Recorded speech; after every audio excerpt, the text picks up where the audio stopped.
समय अपनी माँ के पास आई है, तू फिर मेरे पास तो आ गई। देखिए राजन, क्या देखूं? मैं तो जात की नट्टी, मैं छुलाछिन हूँ नहीं, क्योंकि कितने आप मारिएगा, मैं भागने वाली नहीं।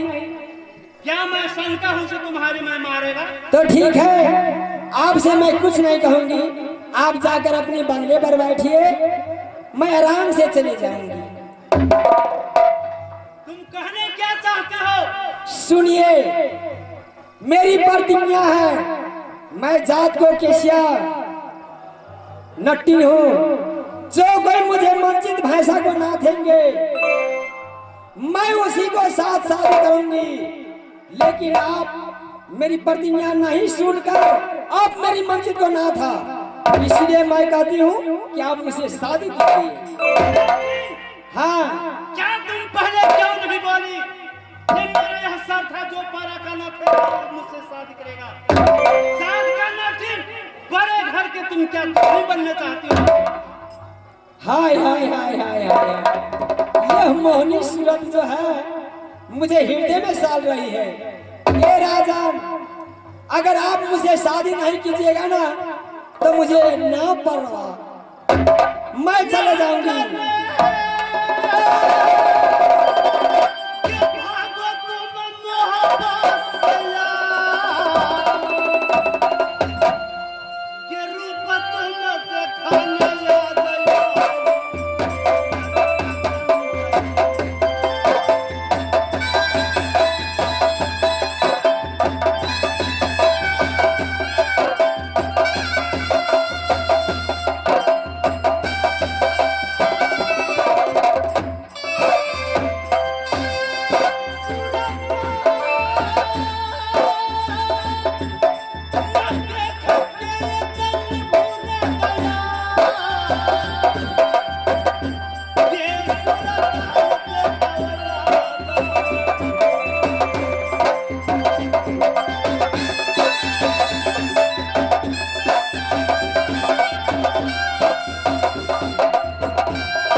अब अपने बंगले पर चले जाए। हे माँ दुर्गा, हे माँ जगजाननी, क्योंकि ये राज महब्बा दिलो दिल से खाली है, क्योंकि एक मुझे जो मंजिल नाथा है वही मेरे पति होंगे।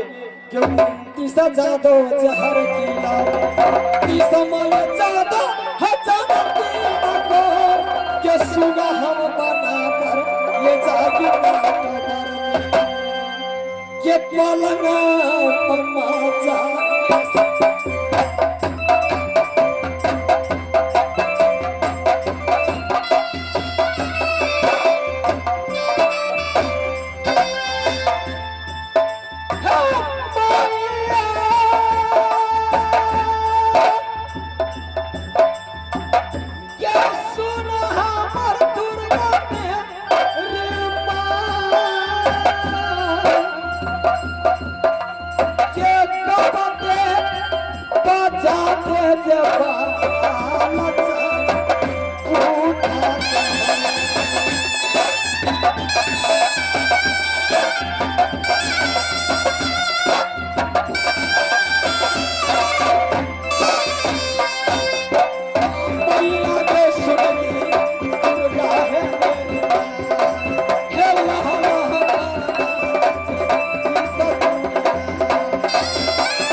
अब काम मैं यहाँ से रास्ते चौबटिया कहाँ को ले जाऊंगी, स्वामी जी के वहां रखूंगी।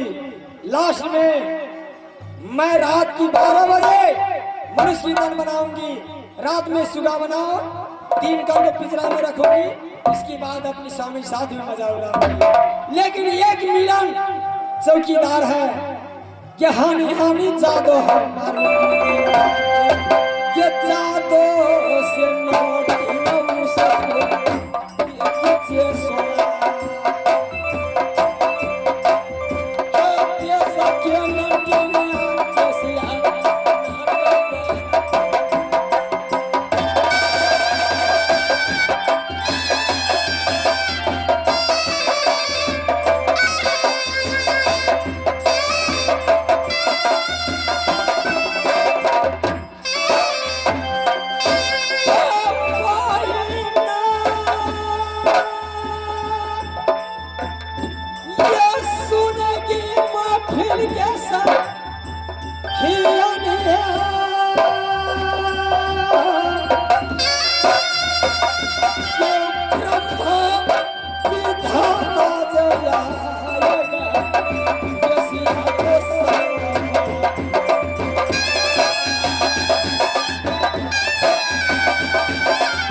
नटवर से इस समय मोहब्बत से लेकर नटवर में अब मैं क्या करती हूँ कि छपना हम भेसा केसिया बदलती दुनिया में के छतरी के बेटी